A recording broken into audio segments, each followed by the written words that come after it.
가치를 가지며 행복을 추구할 권리를 가진다. 그래서 국가는 개인이 가지는 불가침의 기본적인 권을 확인하고 이를 보장할 의무를 가진다.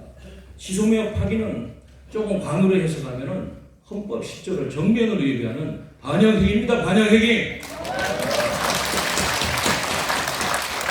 지금 러시아와 중국 간에 맺는 그 동맹 조약의 내용이 나토 수준이라고 그래요. 자동 개입 조항까지 포함되는 한미 동맹을 얼마든지 그쪽에서 제압할 수 있는 그런 내용으로 가고 있다. 근데 지금 이걸 오늘 밤 12시를 위해서 파기하겠다는 정부는 정신 나간 놈들이죠. 그렇죠?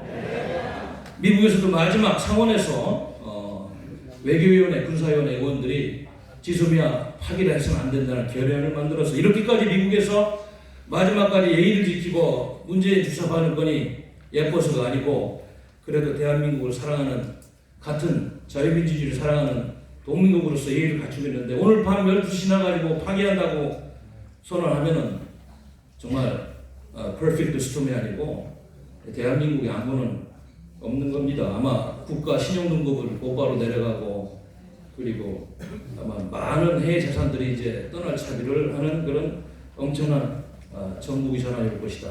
미국의 안보 시스템이 허브앤스포크 시스템, 부채살 같이 이렇게 많은 기본 전략을 가지고 아까 말씀하셨습니다만 인도태평양 전략에서 핵심이 한미 동맹 체제, 동아시아에서 좀 동력을 만들어줘야 되는데 이거를 지소미아를 파괴했다고 하는 것은 전면으로 미국의 패권 질서에 도전하는 문재인 정권, 정면으로 미국의 패권 질서에 도전하는 무모한 아주 못된 놈들이에요 보니까.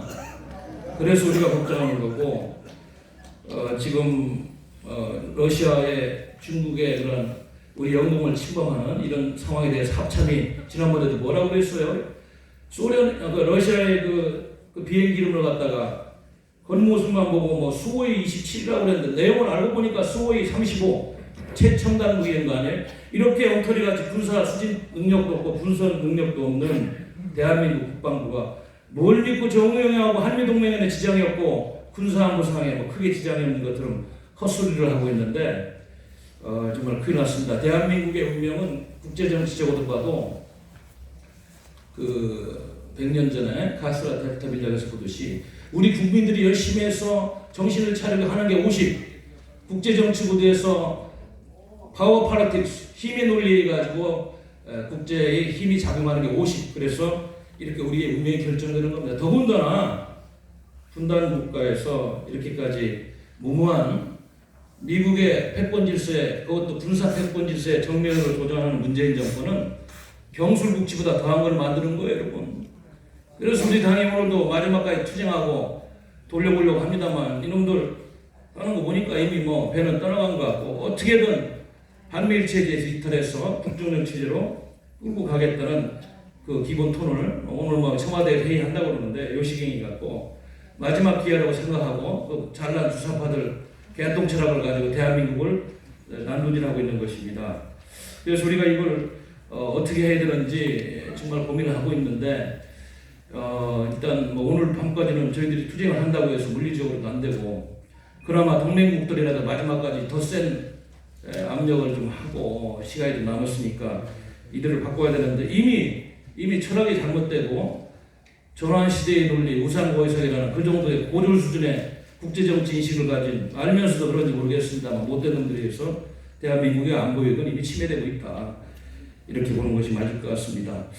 그래서 보니까 아까도 우리 김 박사님 말씀하셨습니다만은 지난 2016년 11월 23일에 지소미아가 우리가 협정으로 정부의 동의를 받지 않는 조약이 아닌 협정으로 이렇게 체결된 이후에 총 48건의 정보교환이 있었습니다. 아주 유용한 그런 정보교환 기구였고 지금 우리가 갖고 있지 않은 군사정보위성 일본이 9개 갖고 있죠. 이지스함 6척 갖고 있죠. 지상 레이더 4개, 공중 조기 공급이 17대, 해상 경제기는 110대를 갖고 있어요. 우리가 따라갈 수 없는 정보 능력, 분석 능력을 갖고 있는 일본과의 협력고리를 끊고 한미일 체제의 핵심 고리를 끊어버리는 문재인 정권의 역사에서 아마 이완용보다 더 나쁜 놈으로 기록될 것이다. 이렇게 확신합니다. 지금 시간이 없다고 그래서 여러 가지 말씀이 있습니다만 아무튼 지금 러시아와 중국이 거의 한미동맹 수준의 조약을 체결하려고 막바지에 와 있다. 그리고 미사일 조기 경보 시스템까지 설치하려고 6천만 불을 중국 공산당이 러시아에 지급했다는 얘기가 들리는 걸 보면은 지금 한반도 주변에서 신냉전 구도가 아주 급격하게 형성되고 있다. 3년 전부터 제가 이런 이야기를 방송에 했는데 그 누구도 이야기 듣지 않았는데 제가 이야기한 대로 한반도는 이렇게 신냉전 구도로 빨려 들어가서 그 어느 때보다도 한반도의 전쟁 가능성이 가장 높은 시기가 지금 다가오고 있다. 이런 상황에서 이스라엘보다 저 정신무장을 하고 더 비상한 마음으로 나라를 지켜도 안 되는 분단 국가의 국민들인데 국론이 분열되고 또 이상한 정권이 들어서서 안보를 파괴하고 산불정책 9.19 군사합으로 우리의 안보 다선을 다 갉아먹고 동맹국까지 쫓아내는 이 현실에서 우리가 무엇을 할 것인가 밤잠을 자지 말고 고민해도 부족하지 않다는 말씀으로 마치겠습니다. 고맙습니다. 우리 박근혜 대통령이 지소미아까지 협정을